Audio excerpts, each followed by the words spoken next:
ગઈકાલે પ્રદ્યુમ્નનગર પોલીસ સ્ટેશનમાં sub registrar કચેરી ઝોન 1 તરફથી એક ખોટા દસ્તાવેજ ઊભા કરવાની અને સરકારી મૂળ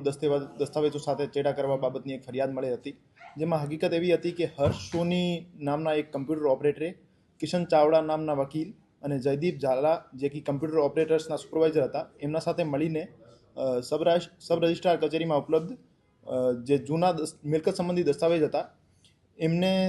એમની સ્કેન્ડ રેકોર્ડની કોપી સાથે ચેડા કરી અને સાથે સાથે ફિઝિકલ રેકોર્ડનો નાશ કરી એમની જગ્યાએ પોતાએ ખોટા ઊભા કરેલા દસ્તાવેજનો અપલોડ કરી એમને નવા દસ્તાવેજ ઊભા કરી આર્થિક ફાયદો મેળવેલ હતો. અને હાલ સુધી જયદીપ ઝાલા નામના જે કમ્પ્યુટર ઓપરેટરના સુપરવાઇઝર હતા એમની અટકાયત કરવામાં આવી છે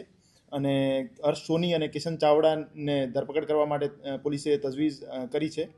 અને હાલ સુધી 17 દસ્તાવેજો સાથે ચેડા થયેલ હોવાની હકીકત સામે આવી છે અને તપાસ ચાલુ છે. હાલ સુધી 17 દસ્તાવેજો સાથે ચેડા થયેલ હોવાની હકીકત સામે આવી છે. પોલીસ તપાસમાં આ બધું સામે આવશે તો આપને જાણ કરવામાં આવશે. આજ હર્ષ સોની નામના આરોપીએ જે એક ફ્લેટ ભાડે લીધેલ હતો એમાં પોલીસ દ્વારા રેડ કરવામાં આવી, જ્યાંથી કલેક્ટર કચેરીના સબ રજિસ્ટ્રાર કચેરીના ખોટા સ્ટેમ્પ બનાવવાનું મશીન અને